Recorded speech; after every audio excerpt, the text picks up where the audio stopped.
Seti, except King Seti I and the last king of the 19th dynasty, King Seti II.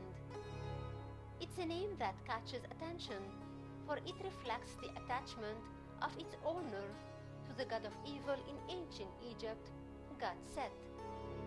So Seti means the one who belongs to god Set.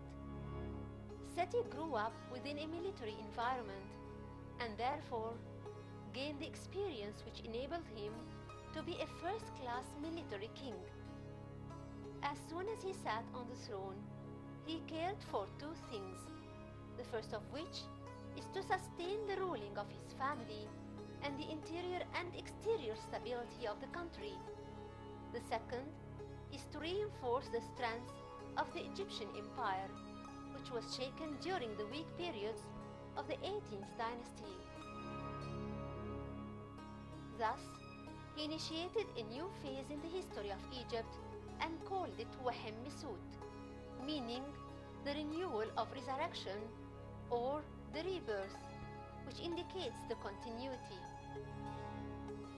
Being acknowledged of the history of his ancestors, he was aware of the dangers of the neighbors in the east, west, and south. So he led several campaigns there to assure that he had his eyes wide opened and there is no place for mutiny against him. He defeated the Shasu in South Palestine and took over some fortresses from Kantara to Rafah and suppressed rebels in the depths of Palestine like Yanaim town. By that, he succeeded in bringing back cities, including a big portion of Syria, to the Egyptian empire. The news of this war were recorded on the walls of Karnak temple. As for the western borders, he defeated the Hindu-Aryan people, who had invaded the cities of the ancient Near East and reached the shore of the north of Africa. After reinforcing his power in the east and west of Egypt, Seti I became ready to face the traditional enemy of Egypt, the kingdom of Khita. So he fought it in the north of Kadesh and described the war in Karnak. Although none of the parties achieved success in the war, yet it was enough for Khita to sense the power of the Egyptian army and the king. He has also affirmed his power in Kush in the south.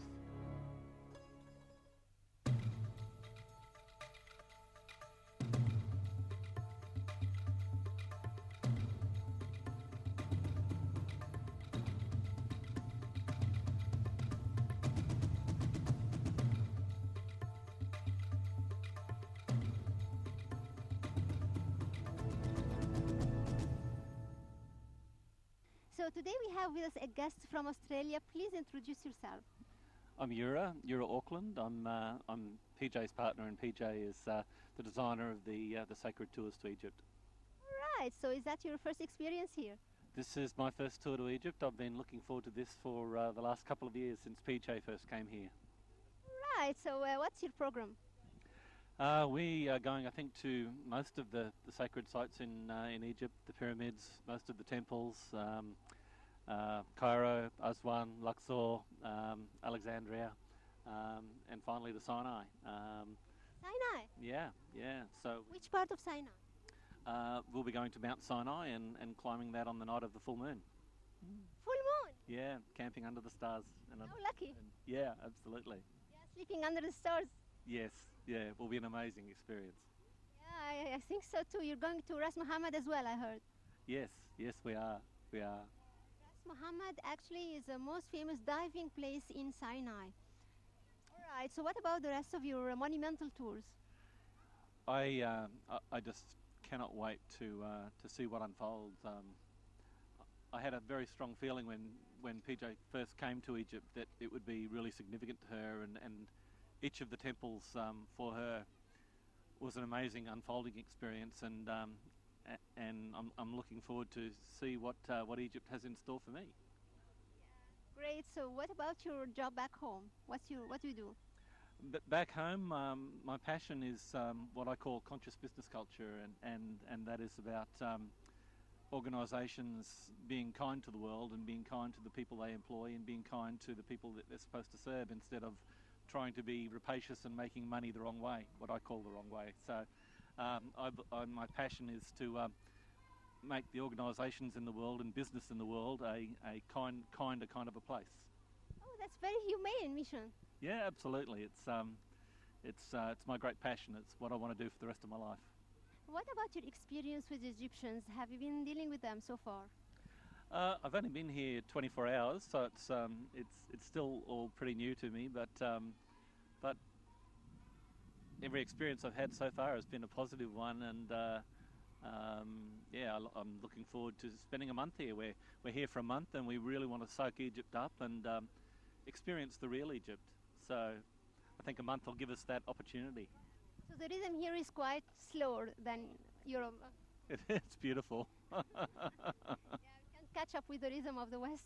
No, and it's lovely. The tour doesn't start till Saturday, so we've got a couple more days to kind of sink into the rhythm of Egypt and settle in. So maybe at the end of the tour you'll be a Bedouin or something. That's a possibility. Hey, Yura, if you have a message to tell your friends back home, what will it be? It would be that Egypt is a life-transforming place, and it's worth coming to experience, and it's different to anything you'll experience anywhere else in the west of the world. And I'm glad to be here.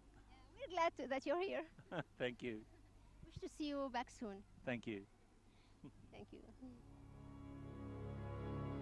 After establishing stability for the Egyptian Empire, King Seti first launched the internal reformation to achieve prosperity for the people.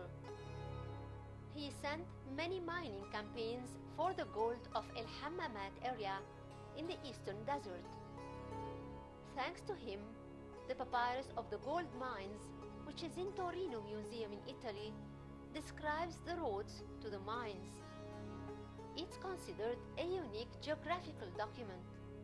He also cared to dig water wells for the workers of the mines and the quarries. He has also constructed the Grand Colonnade in Karnak, which was completed by his son Ramesses II after his death. His tomb in the Valley of the Kings is one of the most important and the longest ones in the valley. It's full of religious scenes inscribed in the ultimate level of art. His temple in Abydos is a masterpiece amongst the temples of Egypt. He had already finished the building of the main hall of the temple before his successor Ramesses II completed and finished up the temple. His temple in El Gorna set an example to memorial temples in western Thebes. And although he built it for his father King Ramesses I, yet he and his sons' names were commemorated there as well.